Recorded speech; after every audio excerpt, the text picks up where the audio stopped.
माते भजावे पूजावे माझे स्मरण करावे अन्य विधी न आचरावे किंचितही।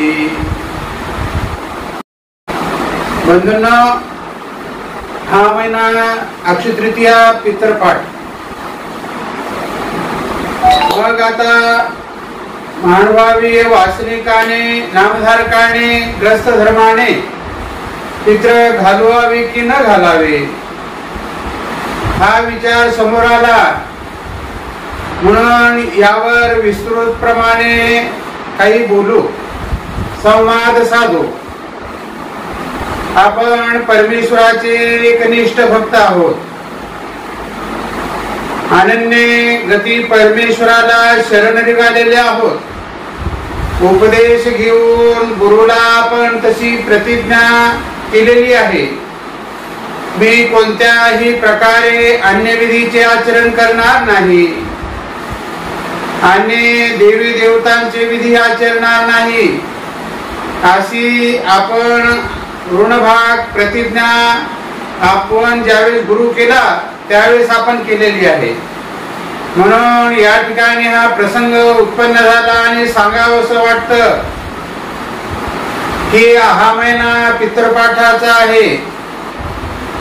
गावामध्ये काही महानुभावपंथीय घरं असतात, काही अन्य सांप्रदायिक घरं असतात किंवा महानुभाव नामधारकाचे वासनिकाचे पाहुणे अन्य संप्रदायामध्ये असतात।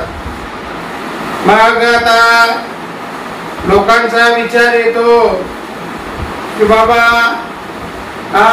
पाहुण्यांना त्यावेळेस आपल्याला या ठिकाणी जेवायला बोलवून त्यांचं पायवणी घ्यावं लागते, त्यांच्या ठिकाणी पित्र करावं लागतात, असा अन्य विधी आपल्यावर लादला जातो।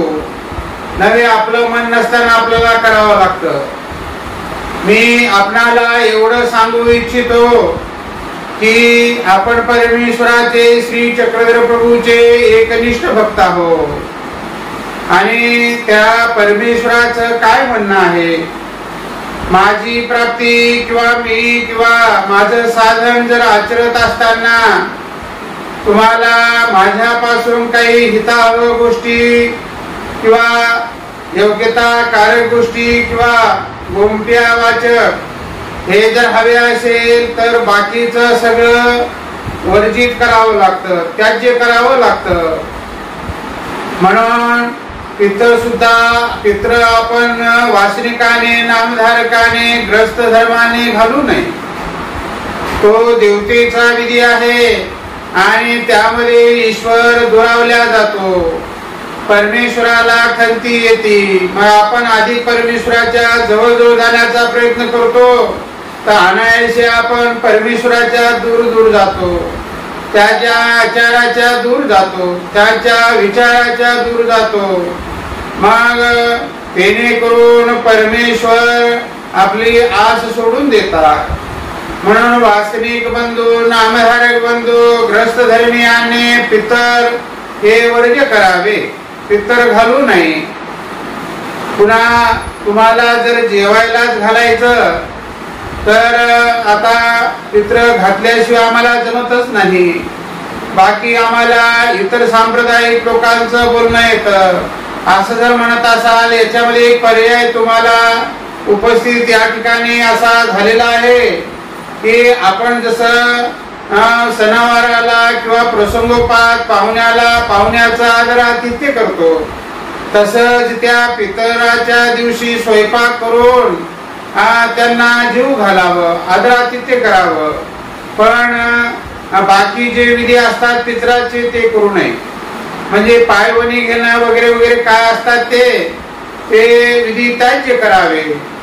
इतर वेळेस आपण जसं जावयाला बोलवतो, जेव घालतो, आदरातिथ्य करतो, पाहुण्याचं तशा प्रकारे आपण उपदेशी लोकांनी आदरातिथ्य करावं। त्यांचं जर म्हणणं तुम्हाला आलं तर आपला धर्म त्यांना तुम्ही आपल्या शास्त्रातून विद्याभ्यासातून किंवा तुम्हाला जे ज्ञान झालेले त्याच्यातून त्यांना समजावण्याचा प्रयत्न करावा। ईश्वर त्या ठिकाणी साक्षी राहून तुम्हाला ते लोक नाव ठेवणार नाही आणि तुम्हाला तुमचा धर्मही सांभाळला जाईल, त्यांचं मनही सांभाळल्या जाईल. जेवू घालावं आणि वासनिकाला संन्यासी धर्माचा आचार नाही, वासनिक नामधारक यांना आचार थोडा शिथिल आहे आणि संन्यास साधूला आचार हा म्हणजे जास्त विधी आचरावयाचा आचार आहे. म्हणून बंधूंनो, वासनिक बंधूंनो, चुकूनही तुम्ही पित्र घालू नका. वासनिकाने नामधारकाने इतर अन्य लोकांसारखे सांप्रदायिक लोकांसारखे त्यांचं बघून तुम्ही त्यांचा प्रभाव आपल्यावर पडू न देता आपल्या धर्माचा, श्री चक्रधर प्रभूचा प्रभाव, योग्यता आणि शास्त्राचा आचार आपल्या अंतःकरणामध्ये दृढ ठेवून हा विधी आचरावा.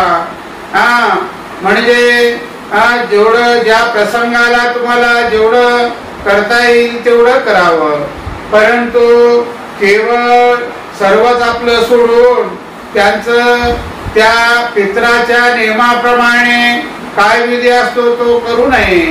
तेने करून अयोग्यता होते, ईश्वर दुरावला जातो, परमेश्वराला खंती येते. एखादा गोमट्याची टिळे तुम्हाला जर घडवायची असतील तर परमेश्वर मुख फिरवतात. म्हणून योग्यता आणि परमेश्वराची कृपा कन ही वासनिक बंधूवर राहत नाही, नामधारक बंधूवर राहत नाही. म्हणून मी एकनिष्ठ परमेश्वराचा भक्त आहे असं अभिमानाने आपण आपला शास्त्राचा पुरावा देऊन इतर लोकांचं मन परिवर्तन करावं आणि त्यांनाही या आचाराचं महत्व सांगून हे विधी अलीकडच्या लोकांनी निर्माण केलेले आहे. वास्तविक परंपरेने चालत आलेला हा विधी आहे, परंतु कुण्या एका माणसाने हे विधी निर्माण केलेला आहे, पित्र निर्माण केलेले आहे. तो ज्या कारणे तुम्ही पित्र घालता किंवा याच्या पित्या व्हावे लागेल असं जर तुम्ही त्या ठिकाणी जाऊन त्याचे पिता होता, वास्तविक तो मेलेला पिता मृत्यू पावलेला कर्मधर्म संयोगाने सुफळाला निघून गेला. तो या ठिकाणी कशाला येईल आणि तो अन्न कशाला जेवेल? हे सगळी म्हणजे याच्यामध्ये अंधश्रद्धा आहे. त्या अंधश्रद्धेला आपण बळी पडू नये अशा प्रकारचा विचार या ठिकाणी परमेश्वर भक्तांनी आचरणात आणून आपलं आचार दुगुणा करावा आणि परमेश्वराला संतुष्ट करून कृपा उत्पन्न करून त्याच्या कन्वेला, त्याच्या कृपा प्रसादाला आपण पात्र व्हावं अशा प्रकारचा विचार आपणापुढे या पितरपाठाचा हा महिना आहे. आणि म्हणून या ठिकाणी विचार आला, म्हणून म्हणलं वासनिक वर्गाला, नामधारक वर्गाला हा विचार सांगून अन्य धर्मीय, अन्य भक्तीपासून, देवतेच्या भक्तीपासून परावृत्त करावं. आपल्याला आचरण्यासाठी परमेश्वराचे पुष्कळ विधी आहेत, ते विधी आपण आचरावे, त्या ठिकाणी लक्ष केंद्रित करावं. आज आपण आपलं जीवन योग्यताकारक जर बनवलं तर परमेश्वराची कृपा आपल्यावर होईल. हे कर्तृत्व आपलं आहे, आपणच केलं तर आपल्याला त्याचा फायदा होईल किंवा आपल्याला त्याची योग्यता होईल. अनेकाकडे पाहून आपण आपला नाश करून घेऊ नये किंवा आपण आपली योग्यता कमी करून घेऊ नये. म्हणून बंधूंनो, विशेष प्रकारे कोणत्याही प्रकारे इतर देवी देवतांचे विधी आपल्या आचरणातून, आपल्या वर्तनातून, आपल्या बोलण्यातून हे घडले न पाहिजे असा विचार या ठिकाणी आला. म्हणून मी मत मांडलं, हे आपल्या हिताचं आहे, हे आपल्याला लाभकारक आहे, योग्यताकारक आहे. म्हणून तुम्ही त्याचा योग्य उपयोग करावा अशी विनंती या ठिकाणी. आणि म्हणून जो काही या यशप्राप्ती स्पीच या माध्यमातून, चॅनलच्या माध्यमातून आपल्या समोर मी येत आहे. या चॅनलला सबस्क्राईब करा, लाईक करा, कमेंट करा. दंडवत, धन्यवाद. श्री चक्रधर महाराज की जय.